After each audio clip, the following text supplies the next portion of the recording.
terrivelmente atrás. Ai, meu. Oh, já tá ficando. Me controlar. Houve um corte aqui involuntário. Aí eu me estresso. Bom, então eu estava fazendo uma. Retomar aqui, porque houve um corte involuntário. Essa é a terceira parte do segundo vídeo, né? Então vamos lá. Eu estava fazendo uma retomada aqui uma varredura rápida aqui, e por exemplo em 69, em 70, em 71, eu não entrei, eu acho que já entrei em 72, não vi nenhum editorial. Ou seja, as mudanças elas se apresentam, mas não são, quer dizer, não é chamada a atenção do leitor. Mas o que eu notei é que, vamos ver 72 aqui, é que, de fato, como eu comentei no vídeo cortado anterior, não aparece nenhuma menção. Vai aparecer bem mais tarde, só em 74, 75, se eu não me engano, 76, que é sobre os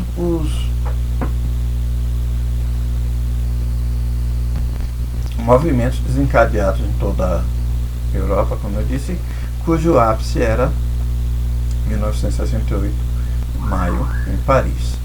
Pois bem,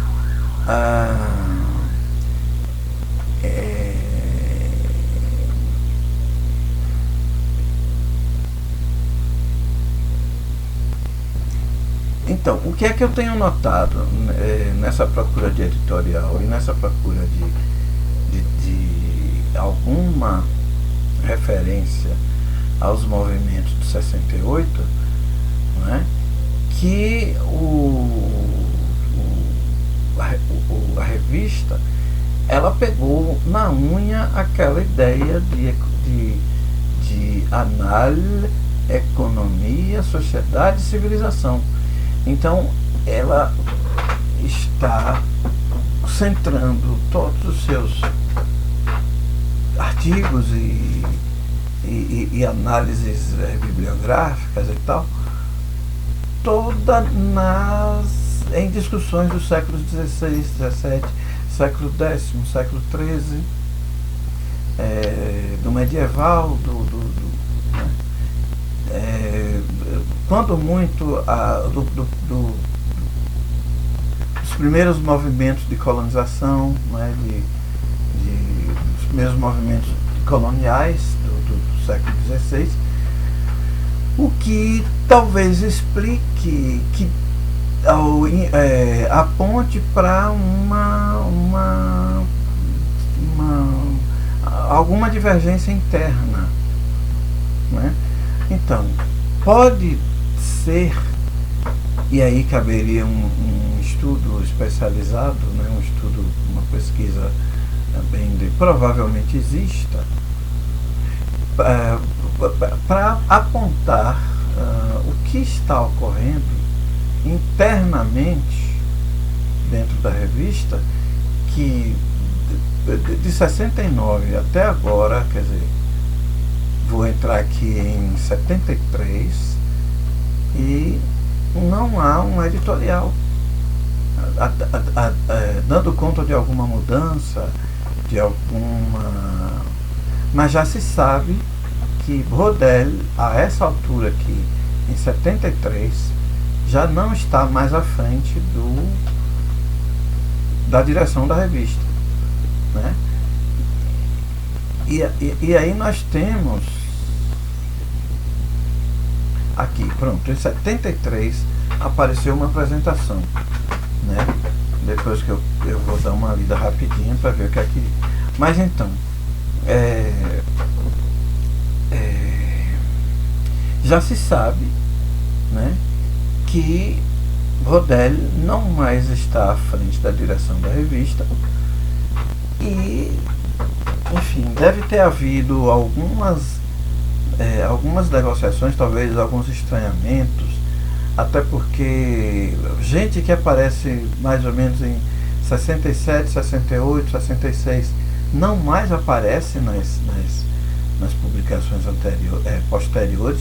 Então se vê que há um embate, né, um debate. Inclusive, uma das seções da revista, que eu não reparei, mas que combate, debate, etc., alguma coisa nessa, combate pela história, combate histórico, uma coisa assim, o debates, enfim, que apresenta polêmicas e tal, muitas acabaram mais tarde sendo transposta e ampliada para livros e tal. E nessa perspectiva eu quero chamar a atenção de uma questão que aparece, que eu já comentei inclusive, que essa terceira geração ela acaba se manifestando nas duas obras que nós apontamos em geral como divisores de águas, que apontam para a mudança na escola dos análises, que são Fer d'Histoire, que aparece em 74, organizada por Revel, por Nora, né? E que aponta aquela trilogia que nós conhecemos, novos objetos, novas abordagens e novos problemas, em que há além de uma mudança no espectro da revista e da escola, há uma ampliação dos problemas e dos métodos a serem utilizados para o estudo da história. Então, o que é que a gente tem? A gente tem uma nova postura metodológica, indicando que haveria um conjunto de novas abordagens e de novos temas e de novos problemas, quer dizer, novas questões a serem a fazerem parte da preocupação do historiador. E a outra obra, que também é muito conhecida nossa, ela teve um Fer d'Histoire, ela sai pela Francisco Alves, hoje é muito difícil de achar só nas bibliotecas,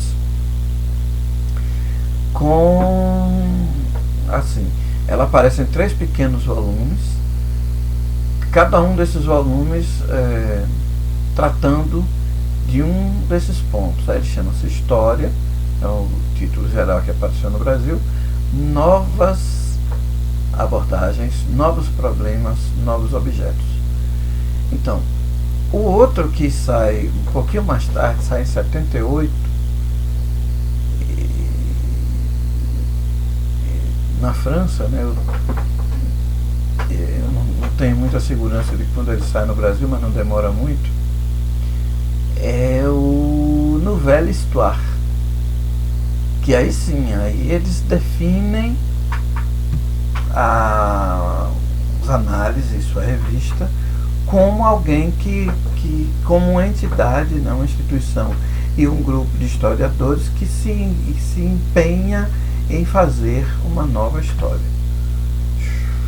Tá, vou dar uma lida aqui no editorial da revista de 73 e já retorno. Bom, então, de fato, essa apresentação assinada por Marc Ferraud, que já faz parte não só de uma nova geração do ponto de vista do indivíduo, né, da pessoa, mas também de uma nova geração de pesquisadores que tem o cinema, por exemplo, como objeto de pesquisa. né? E como fonte, quer dizer, o cinema, tanto enquanto tema a ser explorado, mas também como fonte a ser adotada nos trabalhos de pesquisa. Então veja que começa a aparecer, já em 73, com mais clareza, digamos assim, o embrião daquilo que se convencionou atribuir à terceira geração, que é exatamente essa de Marc Ferraud, de Jacques Revel, de Jacques Legoff, de Emmanuel Leroy Ladurie, de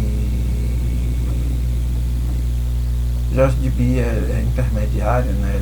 Ele ainda é da segunda geração. Michel Perrault.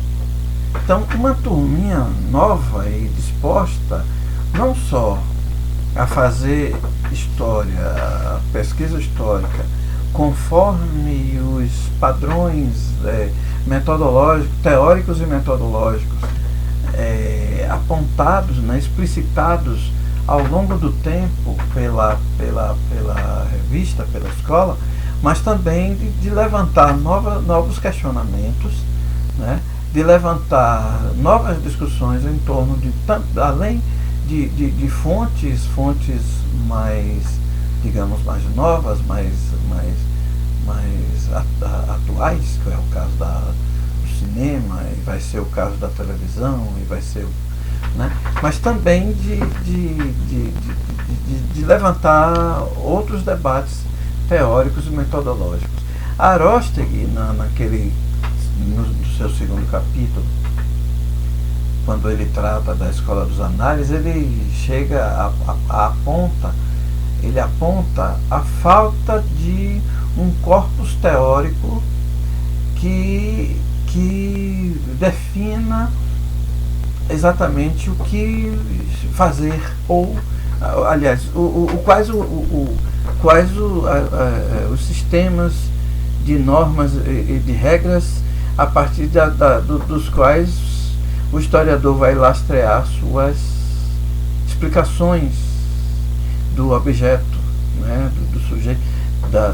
Então, não, quer dizer,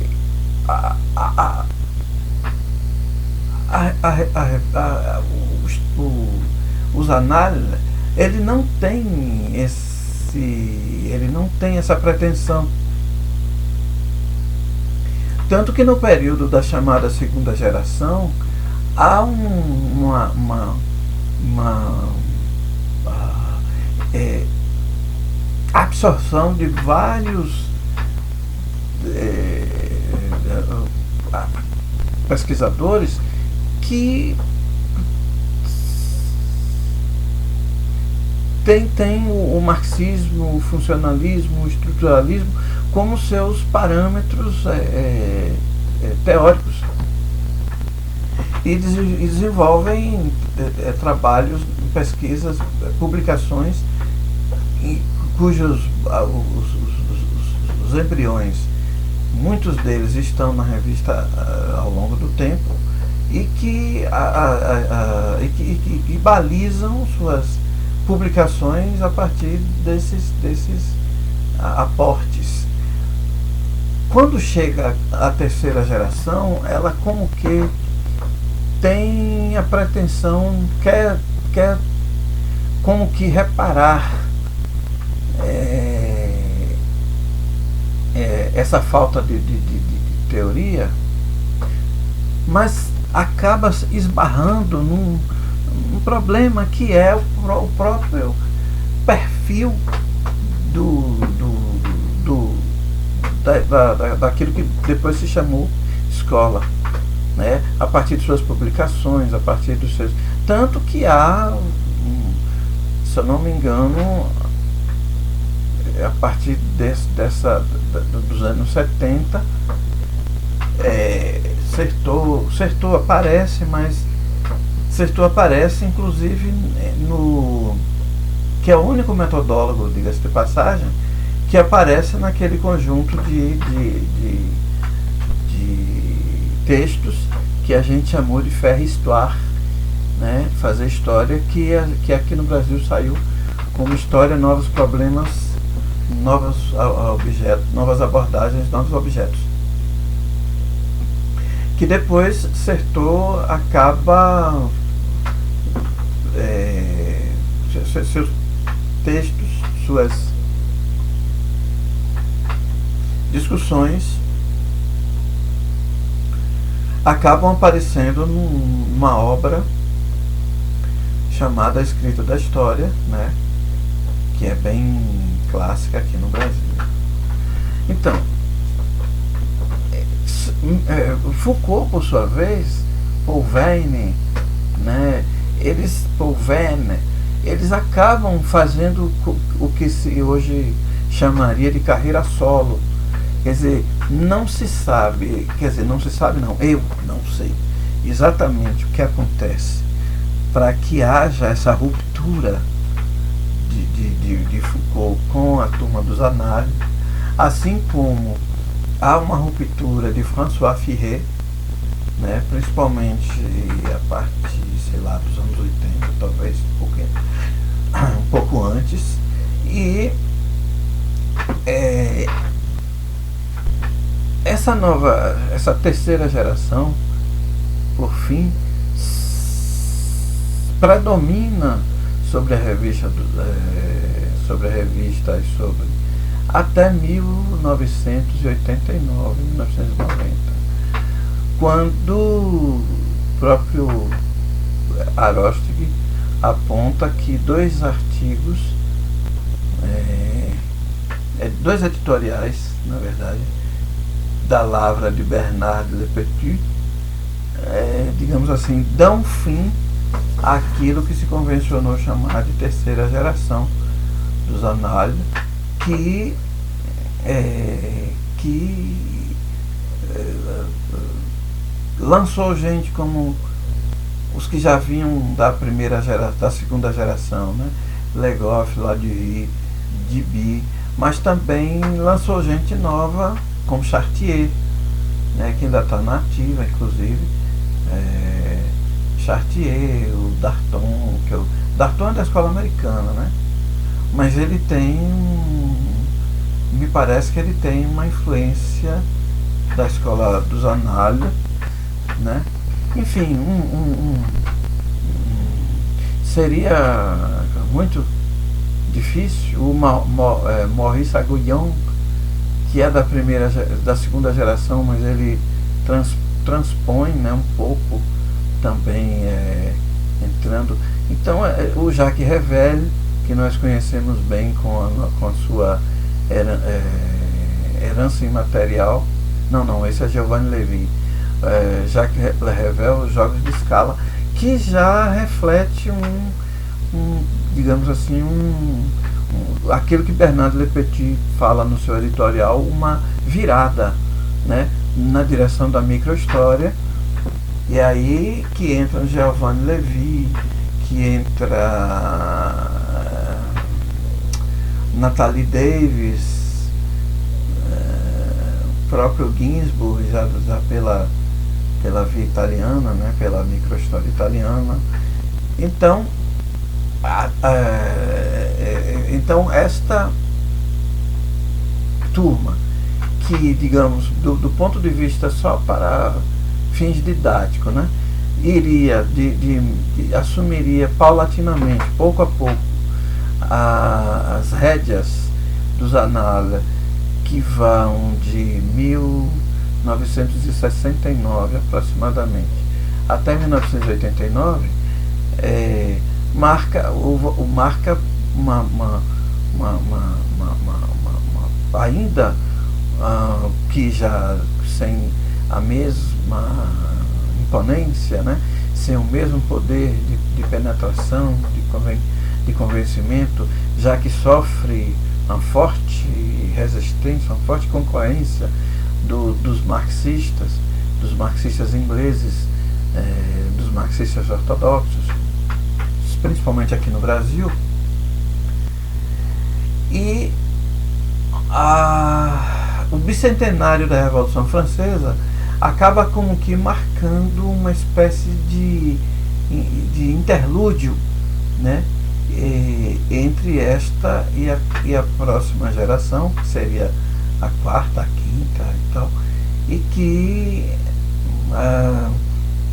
marca uma virada, por exemplo, uma retomada da história política, uma tendência ao estudo da história do tempo presente, bem representado por como é o nome dele? Henri Rousseau, né, por François de Derrida e Jean-François Sirinelli, ainda com um toque econômico, mas com uma renovação das fontes e das formas de tratar essas fontes. O próprio Marc Ferraud, que envereda pelo caminho do cinema, né, tanto do cinema enquanto objeto de pesquisa e de estudo, quanto cinema enquanto fonte histórica, fonte para a história, né? E tem também o René Rémond, que aglutina em torno de si um conjunto de escritores, de pesquisadores, que, digamos assim, reabilita, entre aspas, aquilo que a primeira geração dos análises refutava fortemente, que era a história política. Só que a história política vista por um ângulo mais amplo, por um ângulo não mais individual, mas social, né? A política que é feita pelo político, mas que ele só, de per si, não é capaz de fazer, digamos assim, afluir ou refluir a democracia, por exemplo, né? Então, quer dizer, todas essas tendências, Jean-François Sirinelli, René Rémond já está no bojo do final dos anos 80, início dos 90. Então seria, aqui eu não saberia dizer exatamente a diferença entre essas publicações da França e o seu surgimento aqui no Brasil.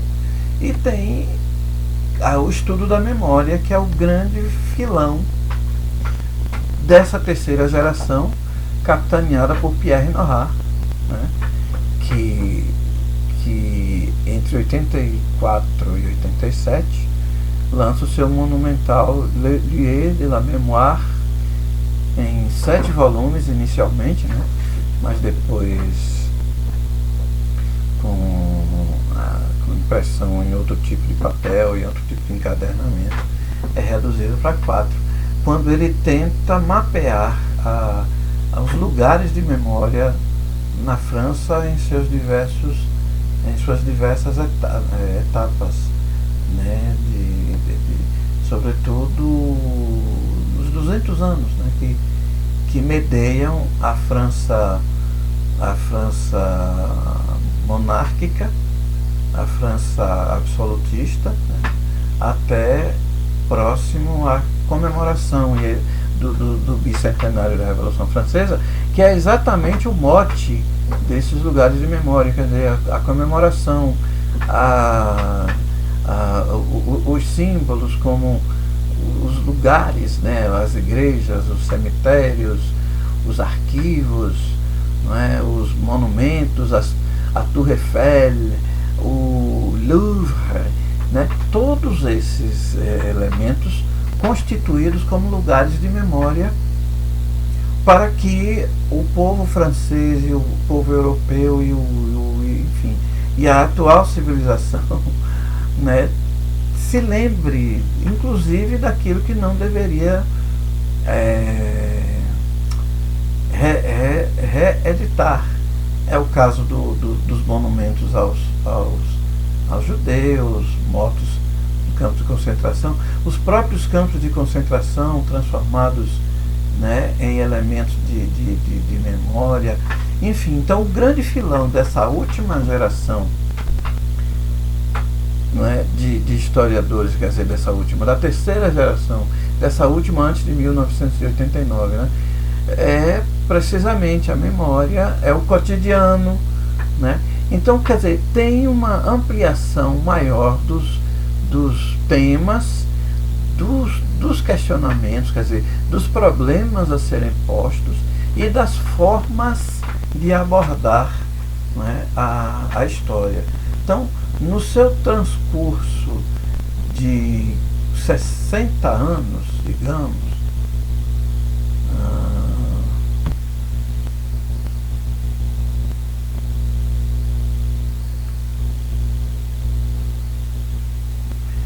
60 anos, né, de 30 a 90, é isso mesmo, né, de 29 a 39, a 89,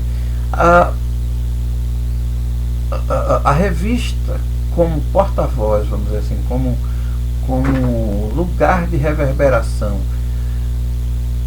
da escola, daquilo que acabou sendo considerado a escola, né, transforma de modo bastante significativo o modo de fazer história, o modo de ler história, o modo de perceber a história, né, o modo de pesquisar a história, o modo de representar por escrito, ou seja, a historiografia, né, que se praticava até 1929. É verdade que o historicismo, embora tenha perdido força, né, tenha perdido terreno, tanto para os analistas, quanto para os marxistas, para os estruturalistas, para os econometristas e tal, mas ainda existem alguns resquícios, né, do positivismo ou do historicismo, como queira, mas com a presença das proposições ou das práticas historiográficas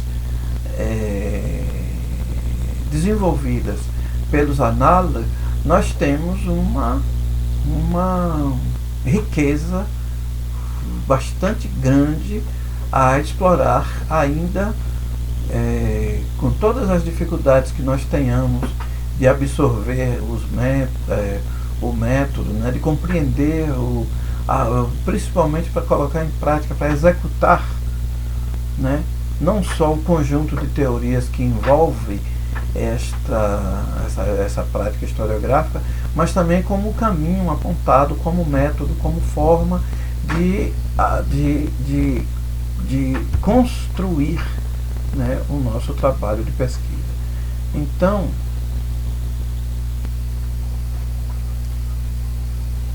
já vamos para 28 minutos. Para mim, eu acho que resta aguardar vocês com os questionamentos, né? É aquilo que eu disse, quer dizer, vocês assistem o meu palavrório, né? Anota, pergunta, reflete, refuta, rejeita, né? E passa tudo isso para um texto e nos remete para que a gente possa refletir e procurar responder na medida do possível e das nossas limitações cognitivas, né? Então, acho que enquanto comentário, né, eu creio que o nosso trabalho está concluído.